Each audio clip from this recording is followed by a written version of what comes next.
मंत्री अपनी बेटी शहजाद को कहानी सुनाता है। एक समय शहर में बहुत बड़ा व्यापारी हुआ करता था। गांव में उसके कई घर, पशुशालाएं और कारखाने थे।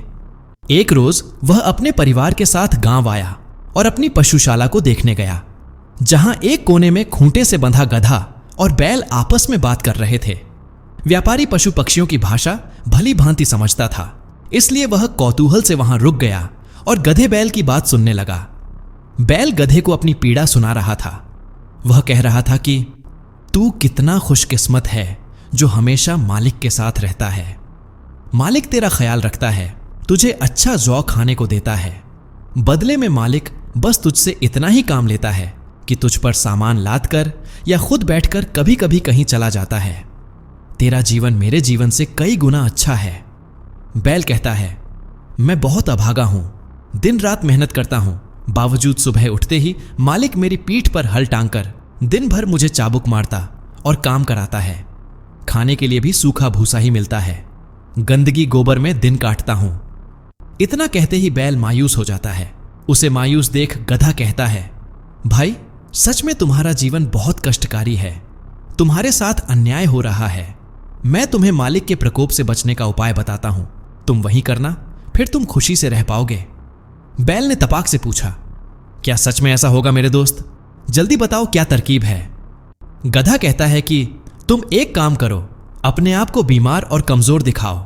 ऐसे में मालिक तुम पर तरस खाएगा और तुमसे ज्यादा मेहनत नहीं करवाएगा। बैल को यह तरकीब अच्छी लगी और वह गधे की बात झट से मान गया।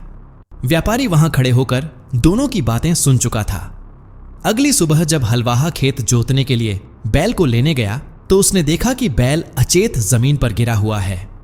उसके शरीर में जान नहीं है और वह काफी कमजोर लग रहा है। हलवाहे को कुछ समझ नहीं आया कि अचानक क्या हुआ। वह भागा भागा व्यापारी के पास आया और बोला, मालिक, बैल का स्वास्थ्य ठीक नहीं जान पड़ता है, खेत कैसे जोते? यह सुनते ही व्यापारी समझ गया कि बैल गधे की तरकीब के अनुरूप बर्ताव कर रहा है। व्यापारी ने चालाकी दिखाई और हलवाहे से कहा कि आज खेत जोतने के लिए गधे को ले जाओ। हलवाहा वापस पशुशाला में आया और गधे को लेकर खेत चला गया। गधे ने इससे पहले कभी खेत नहीं जोता था, इसलिए दिन भर कड़ी धूप में वह बहुत थक गया। इधर हलवाहा बार बार उसे कोड़े मार रहा था। शाम होते तक गधे के पांव में जान नहीं बची। किसी तरह दिन गुजरा और गधा वापस पशुशाला पहुंचा। उसे देख बैल बोला, भाई तुमने सही तरकीब सुझाया, आज का दिन तो बड़े मौज में बीता। लेकिन गधा इतना थक चुका था कि कुछ बोल ही नहीं पाया और अपने स्थान पर गिर पड़ा। मन ही मन वह खुद को कोसने लगा कि आखिर क्यों उसने बैल को ज्ञान दिया। बैल की मदद के चक्कर में उसने अपने पैर पर कुल्हाड़ी मार ली। ये कहानी सुनाकर मंत्री अपनी बेटी से कहता है, शहजाद, तुम क्यों उस गधे की तरह अपने आप को संकट में डालना चाहती हो? क्यों अपना जीवन बर्बाद करना चाहती हो? बेटी, निरंकुश शहरयार से ब्याह की जिद छोड़ दो। पिता की कहानी सुनने के बाद भी शहजाद का मन नहीं बदलता और वह शहरयार से विवाह के लिए दोबारा कहती है। मंत्री गुस्सा हो जाता है और कहता है कि अगर तूने अपनी जिद नहीं छोड़ी तो मैं तुझे वह दंड दूंगा जो व्यापारी ने अपनी पत्नी को दिया था। शहजाद बोल पड़ती है, कौन सा दंड पिताजी? बैल और गधे का क्या हुआ? बेटी के पूछने पर मंत्री ने उसे आगे की कहानी सुनाता है। वह कहता है, एक रोज व्यापारी रात के भोजन के बाद टहलते टहलते अपनी पत्नी के साथ पशुशाला पहुंचा। उसने देखा कि आज फिर गधा और बैल आपस में बात कर रहे हैं। वह उत्सुकता से छिपकर उनकी बातें सुनने लगा और पत्नी को भी छिपने को कहा। उसने सुना कि गधा बैल से पूछ रहा है कि कल सुबह जब हलवाहा खेत ले जाने के लिए तुम्हें लेने आएगा तो तुम क्या करोगे?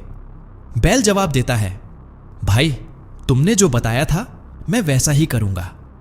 इस पर गधा कहता है, ना दोस्त, कल ऐसा ना करना।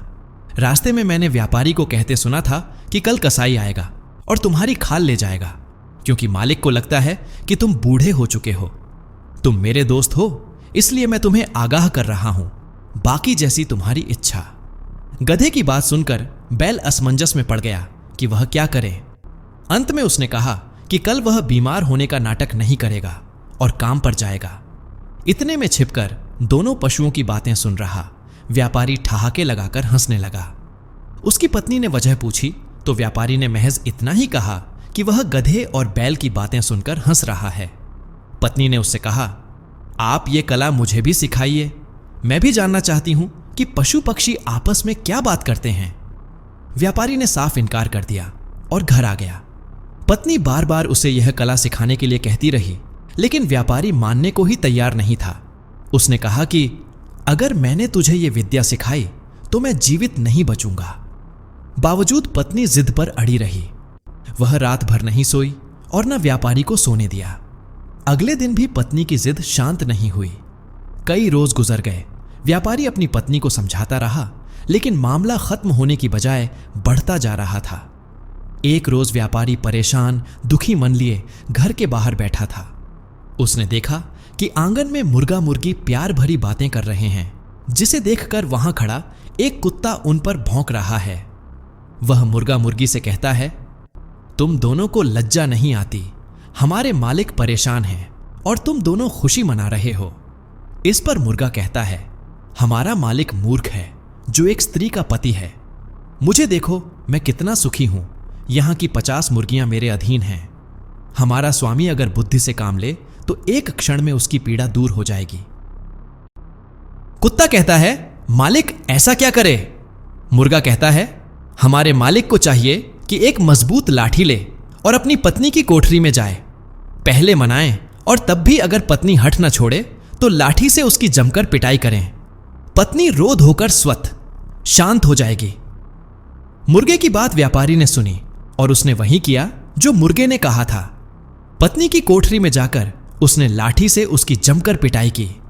पत्नी लाख चीखती रही, रोती रही, माफी मांगती रही, लेकिन व्यापारी तब तक नहीं रुका जब तक पत्नी ने जिद नहीं छोड़ी। शहरजाद पिता के सिरहाने खड़ी ये कहानी सुन रही थी। मंत्री ने कहा कि बेटी, अगर तुमने भी अपनी हठ नहीं छोड़ी तो मैं भी तुम्हारे साथ ऐसा ही करूंगा। शहरजाद इतने पर भी नहीं मानी और शहरयार से विवाह के फैसले पर कायम रही। उसने मंत्री से कहा, पिताजी, मुझे भी ऐसी कई ऐतिहासिक कहानियां मालूम हैं, लेकिन उन्हें कहने का कोई फायदा नहीं है। आप मेरी बात मान लें, अन्यथा मैं खुद आपके खिलाफ जाकर शहरयार से विवाह करने चली जाऊंगी। बेटी की हट के आगे मंत्री ने घुटने टेक दिए और कहा, मैं कल ही शहजादे शहरयार से इसके लिए बात करूंगा। अगले दिन सुबह सुबह मंत्री शहजादे शहरयार के पास पहुंचा और बोला, बादशाह, मेरी बेटी आपके साथ विवाह सूत्र में बंधना चाहती है। मंत्री की बात सुनकर बादशाह को बड़ा आश्चर्य हुआ।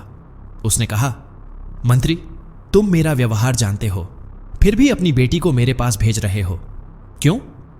मंत्री बोला, बादशाह, मैं बेटी की जिद के आगे विवश हूं। वो खुद आपसे विवाह करना चाहती है। उसका कहना है कि इस संसार में वह एक रात किसी की दुल्हन बनकर बिताना और अगले दिन मरना पसंद करेगी। बादशाह को बड़ा आश्चर्य हुआ। उसने कहा, मंत्री, तुम जानते हो कि अगले दिन तुम्हें ही उसे मृत्यु देनी होगी। कहीं उस वक्त तुम कमजोर न पड़ जाओ। मंत्री बोला, बादशाह, मैंने अपनी बेटी को समझाया, लेकिन वह नहीं मानती। मेरे लिए आपकी आज्ञा सर्वोपरि है, अतः मैं उसे मृत्यु दंड देने से पीछे नहीं हटूंगा।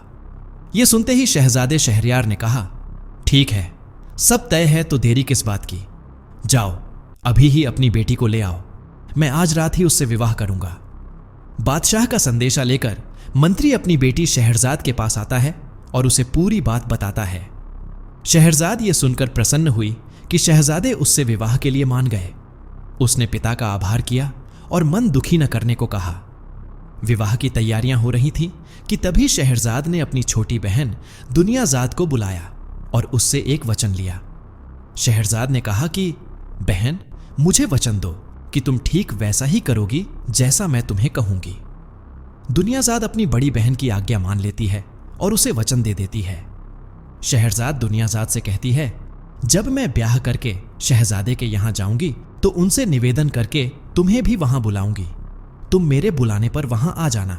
मैं शहजादे से कहूंगी कि मरने से पहले तुम्हारे साथ वक्त बिताना चाहती हूं, इसलिए तुम्हें बुलवाया है। दुनियाजाद अपनी बड़ी बहन की बात मान गई और कहा, दीदी, आपने जैसा कहा मैं वैसा ही करूंगी। शाम को मंत्री विवाह के लिए शहरजाद को लेने आता है। धर्मानुसार शहजादे शहरयार और अपनी बेटी शहरजाद का विवाह कराता है और दुखी मन लिए लौट आता है। इधर शहरयार अपनी नई बेगम शहरजाद के कमरे में गया। कक्ष में पहुंचते ही उसने कहा, चेहरे से नकाब हटाइए। शहरजाद ने बादशाह की आज्ञा का पालन किया और चेहरे से नकाब उतार दिया। शहरजाद का सुंदर रूप देख शहरयार उस पर मुग्ध हो गया और उसे निहारने लगा। इतने में शहरजाद की आंखों से आंसू गिरने लगे। ये देख शहरयार ने घबराकर पूछा, तुझे क्या हुआ?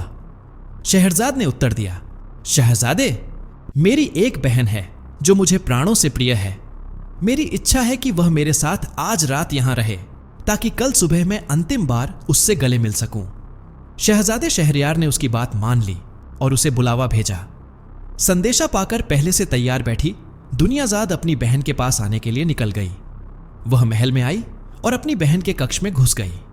बादशाह ने कहा, शहरजाद, इसे बगल में लगे पलंग पर सुला दो।